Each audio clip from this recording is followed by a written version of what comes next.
Nosso papo aqui hoje é sobre eu, candidato. O que te faz ser reprovado na seleção de tecnologia?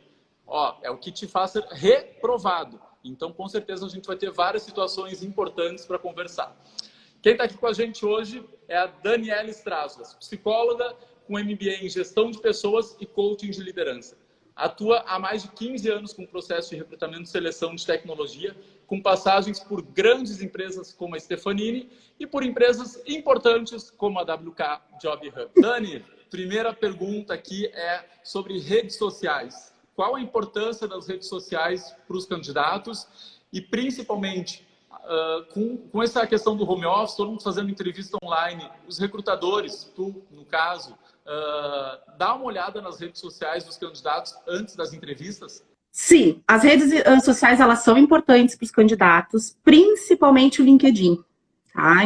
Então, eu quero deixar essa dica, assim, que um LinkedIn que não está bem estruturado, bem montado, pode passar uma impressão distorcida do candidato para a gente. Né? É uma porta de entrada. Então, a gente entende que é importante, sim, que fique atualizadinho, que fique bonitinho. Uma coisa importante, a descrição sempre das oportunidades, porque isso facilita também, das oportunidades que eu digo, das atividades da pessoa no dia a dia, né? E também, lembrando, acho que é importante mencionar isso, que existe o lado pessoal das redes sociais, aí a gente está falando de Facebook, de Instagram, etc e tal, né? E tem as redes sociais voltadas para trabalho. No que for pessoal, galera, pessoal, eu assim, eu acho super importante que a gente consiga cuidar com o que a gente posta, sem deixar de ser o que a gente é, né? O objetivo é sempre, pensa naquilo que você gostaria que as pessoas tivessem de primeira impressão de você. Legal. E agora, nesse momento, o home office, todo mundo fazendo entrevista virtual, né? Tu acha que tem alguma diferença para o candidato na questão comportamental, na forma como ele se apresenta para uma entrevista online, para uma entrevista presencial? O que tu vê de diferença entre uma e outra? Tem, gente, né? Eu acho assim, não deveria, né? Partindo desse princípio. Na verdade, deveria ser um momento como se a pessoa estivesse na frente da gente, conversando com a gente da mesma maneira, né? Porém, a gente observa o quê? Que a grande maioria não vamos ser tão cruéis assim, né? Mas assim, tem muitas pessoas que confundem home office com estar tudo 100% à vontade. Acontece às vezes do candidato estar num momento a sensação dele estar em casa passa para ele inconscientemente a ideia de eu estou à vontade. E a pessoa se esquece que ela está num momento de formalidade, né? Que ela está num momento onde ela precisa passar uma postura, às vezes, um pouco mais formal, né? Sem deixar de ser ela, sempre levando isso em consideração. E, às vezes, sim, já acontece. Claro, somos todos humanos, como eu falei. Às vezes pode acontecer do cachorro latir, a campainha tocar, isso faz parte, né? A gente não vai ser rígido a ponto de não compreender. Isso é uma coisa importante também. Tem candidatos que ficam com uma resistência gigante a ligar a câmera, né? Eu acho que isso a gente tem que estar atento e saber, assim, muitas vezes o próprio avaliador, ele não vai ligar a câmera por uma questão de conexão, né? Mas a gente que está avaliando, a gente precisa, às vezes, enxergar, às vezes não, sempre, enxergar pelo menos um pouquinho, pelo menos uma boa parte do tempo do candidato. Então, assim, se estruturar, né, no local que tu vai fazer a entrevista, a falar para o pessoal de casa, olha, não entra ali naquele recinto enquanto eu estiver fazendo a entrevista, né, me dá esse espaço aqui, eu acho que é bacana. E mostra também, André, uma questão de organização, né? Como a pessoa se organiza, como ela lida, como ela se prepara para as coisas que ela vai vivenciar no dia a dia de trabalho. Mas, enfim, o que tu acha que nunca deve falar numa entrevista? Gente, o que a gente não deve fazer numa entrevista? Primeiro ponto, acho que a primeira coisa, a gente jamais pode deixar de se preparar para a entrevista. A entrevista, ela tem o início, o meio e o fim, a conclusão, né? Então, normalmente, a pessoa que está entrevistando, ela vai seguir um script, né? O início vai explicar como que vai acontecer, a gente vai para a entrevista e o final. Então, assim, respeitar os momentos da entrevista, né? De maneira a você se colocar sem interromper quem está te avaliando, né? Porque isso passa uma sensação de ansiedade. Então, assim, se prepare para a entrevista. Maravilha, Dani. Agora Tcharam! é a hora do quiz. O nosso quiz, ele tem aqui, deixa eu ver, tem 12 perguntas. Na verdade, são 12 situações em que eu vou perguntar para a Dani e a Dani vai responder se ela aprova ou reprova. Ela tem as plaquinhas ali, né, Dani?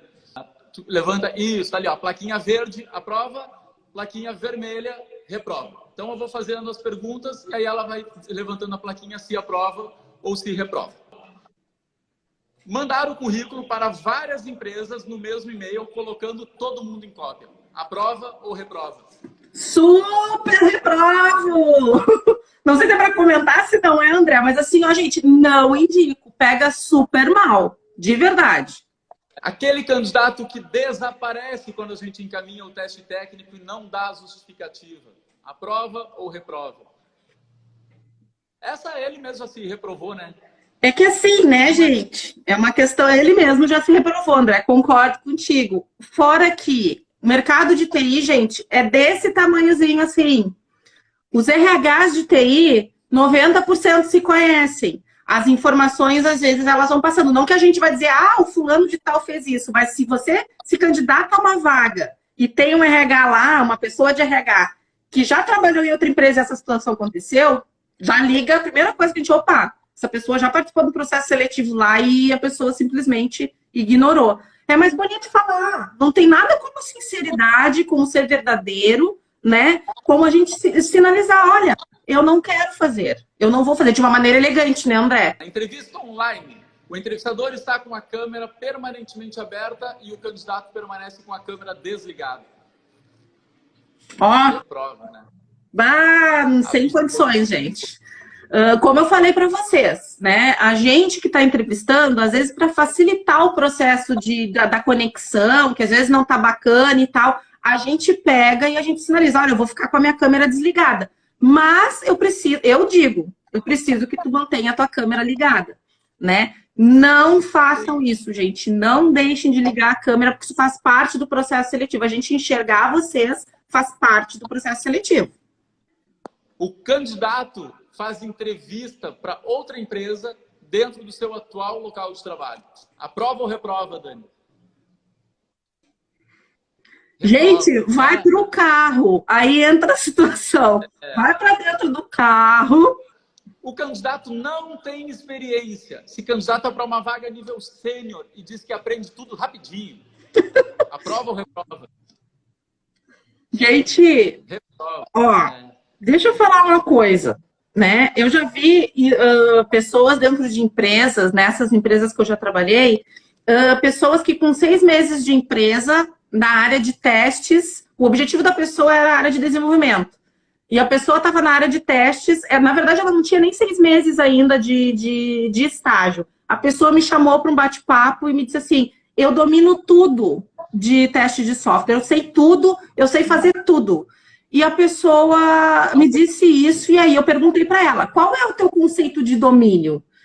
Né? Eu joguei para a pessoa a pergunta novamente, por quê? Porque o que é o domínio? É tu fazer 1, 2, 3 exaustivamente até tu conseguir uma performance altíssima onde tu seja solucionador de problema em todos os casos. Então fica super chato a gente ver, né, que a pessoa não tem a vivência, se candidatar e achar que vai aprender rapidinho, porque a gente aprender uma coisa, executar e chegar a um nível de excelência, né, grande, demanda um tempo. Pode demandar um tempo menor, mas demanda um tempo. Então, a gente tem que ter paciência. O candidato deve aguardar o feedback ou ele pode pedir o feedback para a empresa quando ele achar que o retorno está demorando muito? Assim, ó, isso é uma situação, como é que eu vou te dizer? Cada caso é um caso, tá? E isso vai depender muito do quê? Do perfil e da cultura de cada empresa, né? O recruiter, a pessoa que está trabalhando para uma empresa, ele vai sempre no ritmo da empresa. Obviamente que às vezes a gente vai lá, vai dar um ping, né? Lá na empresa, fulano, e aí? Quem está responsável pelo processo seletivo dentro da empresa, e aí? Como é que está o processo? Eu queria o retorno dos candidatos, como é que a coisa está acontecendo? Normalmente, quem está avaliando você vai dizer para você, olha, em princípio, daqui 3 dias, daqui em princípio 1 semana, 2 semanas, a gente vai estar te dando um retorno, né? Da continuidade do processo, né?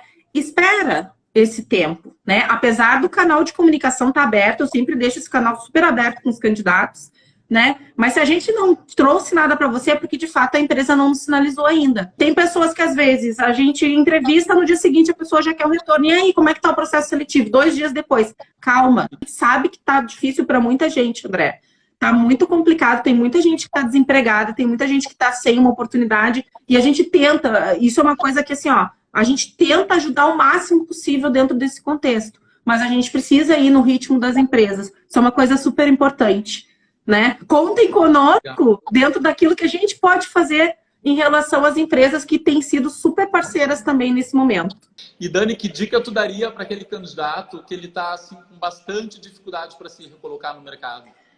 Gente, uma das coisas características também da área de TI é o fato de que as coisas mudam muito rápido, né? Às vezes é de um dia para o outro, de uma semana para outra, né? É uma coisa que a gente tem que levar em consideração. Então, aquele candidato que parou no tempo, em termos de conhecimento técnico, é importante que a pessoa tente se atualizar.